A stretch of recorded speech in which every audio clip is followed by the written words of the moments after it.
지난 편에서는 수시 채용이 도입된 이유를 좀 정리해봤습니다. 수시 채용이 뭔지 알아야 취업준비생들이 좀 정확히 준비를 할 수 있으니까 1편을 안 보신 분들은 먼저 보고 와주시면 좋을 것 같고요. 그래서 중요한 건 결국 수시 채용 시대에 취준생은 뭘 어째야 되냐인 거잖아요. 실질적인 팁들을 좀 많이 여쭤보려고 합니다. 가감없이 좀 대답을 해주실 거죠? 네.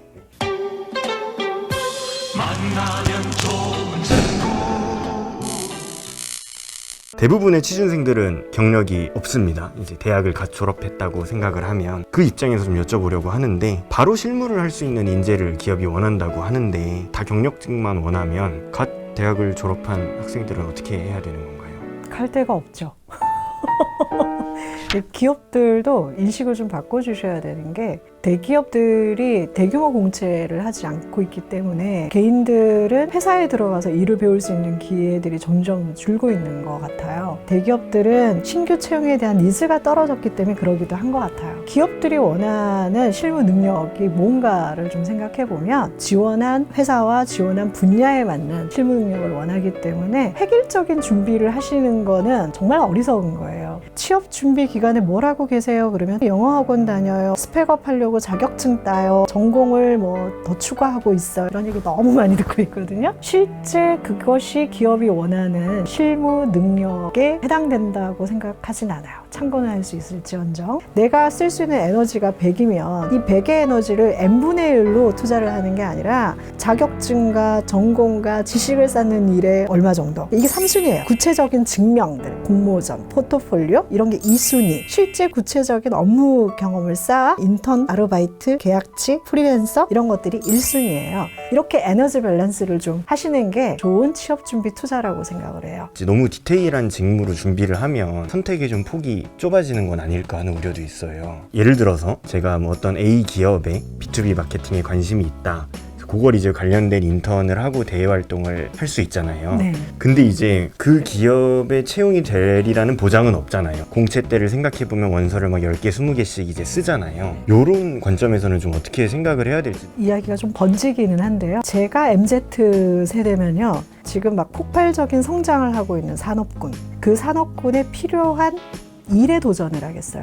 거기는 작은 기업에 들어가도 큰 기업으로 이직할 가능성이 생기고요. 인수합병도 굉장히 빈번하게 일어나기 때문에 갑자기 본인의 위치가 바뀔 수도 있거든요. 많은 수요가 있는 쪽에 들어가시는 게 굉장히 좋은 선택입니다. 그래서 처음부터 너무 구체적인 직무를 잡고 그 직무를 타겟팅해서 경험을 쌓고, 근데 그 직무의 경험을 써줄 수 있는 회사가 많지 않아. 그럼 이거는 좋은 투자 방법이 아니잖아요. 향후 10년, 20년, 30년 뒤에도 유지될 수 있는 산업군 혹은 기업, 그 그런 기업에서 쓰여질 수 있는 직무의 분야, 이런 것들을 선택하고 준비하는 것이 맞겠다. 현재 대학을 다니고 있는 사람들은 이런 관점에서 준비를 하면 될 것 같은데, 네. 이미 대학을 졸업한 졸업생들 중에 인턴과 대외 활동을 못 해본 분들도 많잖아요. 그분들은 그럼 이미 졸업을 한 상태에서는 어떻게 좀 보완을 하면 좋을까요? 내가 지금 취업할 아무런 준비가 되어 있지 않아. 지금부터 하셔야죠. 근데 이제 무슨 준비를 해야 되냐? 이때 막 스펙업을 하기 위해서 영어 준비를 하고 자격증 준비를 하고 취업 동아리 만들어서 쓰기 시험 준비하고, 이건 좋은 방법이잖아요. 아닌 것 같아요. 일단 나를 받아들이는 회사에 지원하는 게 최우선순위라고. 대기업의 경쟁을 치를 만한 준비가 안 됐어, 공기업의 필기시험을 칠 만한 준비가 안 됐어, 그럼 어떻게 해야 될까요? 중소기업이나 스타트업을 공략을 해야죠. 근데 MZ세대면 좀 더 지금 막 산업이 폭발적으로 성장하고 있는데 그런 데를 가보자고 제가 계속 말씀드리는 거죠. 준비가 안 된 친구들이라 하더라도 본인은 준비가 안 됐다고 생각해요. 그러면 2년 동안 혹은 4년 동안 혹은 고등학교 때 배운 공부는 헛공부인가요? 아니잖아요. 이미 내가 공부를 한 자산들이 있어요.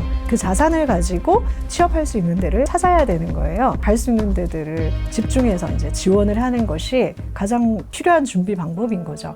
졸업을 앞두고 있는데 졸업 유예에 대해서 고민을 하는 분들도 많더라고요.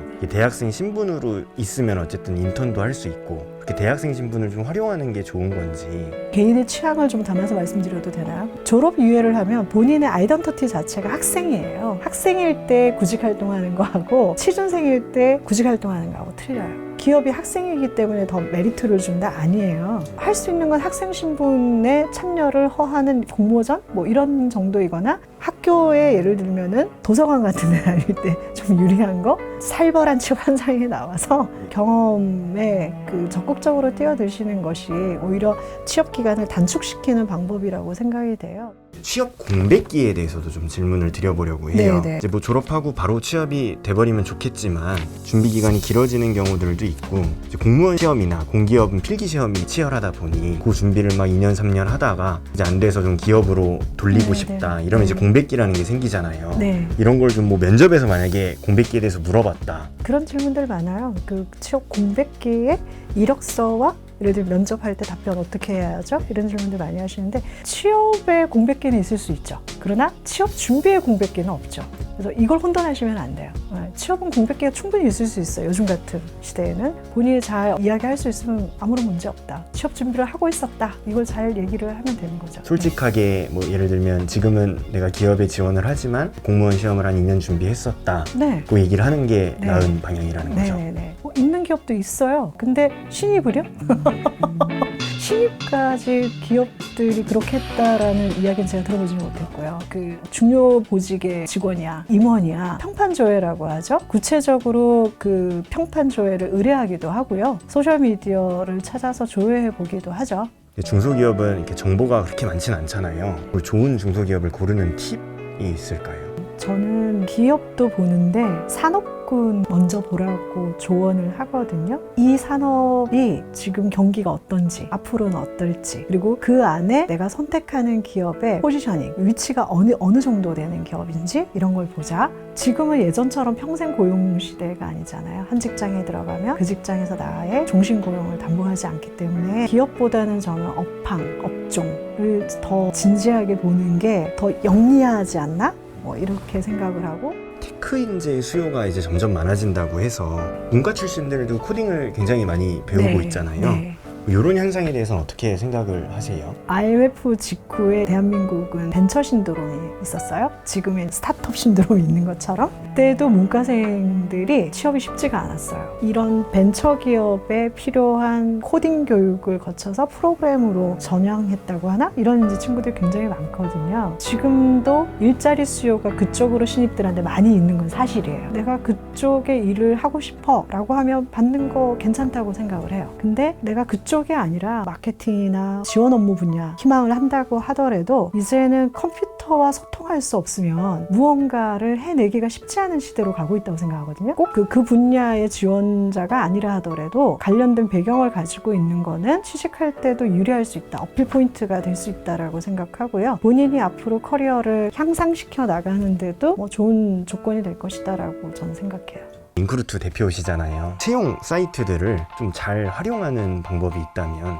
취준생들이 취업 포털을 이제 활용하는 제일 좋은 방법은 맞춤 채용 정보를 설정하는 거예요. 본인이 원하는 조건, 지역이라든지 업종이라든지 직종이라든지 혹은 키워드에 맞는 그런 정보들을 적시에 전달받아서 필요한 정보를 놓치지 않을 수 있게. 인크루트는 취업교를 운영을 하고 있거든요. 외부의 취업 가외를 위해서 돈을 써가면서 이제 공부를 하시는데 취업학교에 좋은 양질의 콘텐츠들을 모아두고 영상으로 교육 정보들을 또 제공도 하고 있으니까 궁금하신 것들을 와서 많이 이제 해소해 가셨으면 좋겠습니다. 마지막으로 취준생들에게 꼭 해주고 싶은 이야기가 있다면? 제가 첫 직장을 얻었을 때가 97년이었고요. 막 직장 생활을 시작하자마자 IMF 위기라는 것이 왔어요. 실업의 위기를 겪었어요.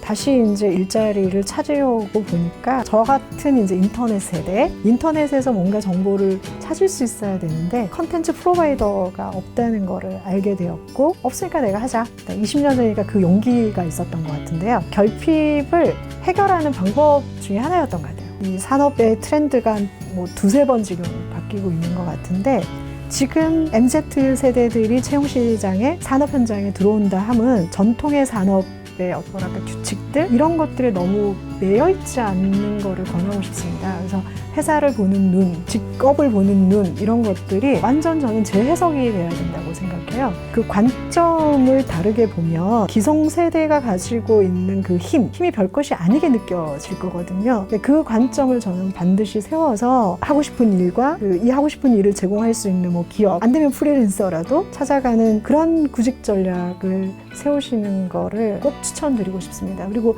이것에 투자되는 시간이 6개월, 1년이 길다고 생각을 안 하셨으면 좋겠어요. 지금 알만한 기업 열어놓고 내 전공과 유관한 분야를 지원하고 이거 옛날 방식이라는 거예요. 그래서 그런 방식에서 좀 벗어난 취업 활동을 하실 때 여러분들이 훨씬 더 경쟁적인 구직자가 되는 것이 명확하거든요. 가령 예를 들면 로봇의 세대가 돼도 로봇이 할 수 없는 일은 무엇일까? 그런 일을 제공하는 기업은 어디일까? 그런 산업군은 어디일까? 이렇게 좁혀 들어가셔야 된다는 거예요. 근데 생각보다 그런 투자들을 덜 하시거나 안 하시거나 못 하시는 것 같아요. 우리가 20년, 40년 혹은 50년, 60년 동안 그게 사회적으로 어떤 의미로든 유익할 수 있는 일을 한다는 것이 어찌 보면 인간의 소명일 수가 있거든요. 그런 관점에서 직업의 세계를 들여다보시는 거를 꼭 말씀드리고 싶었어요. 그래서 나왔어요. 감사합니다. 경력 없는 대졸자만큼이나 심란한 게 경력직으로 이제 이직을 꿈꾸는 사람들이에요. 다음 편에서는 경력직 이직을 준비하시는 분들께 도움이 될 만한 이야기를 나눠보려고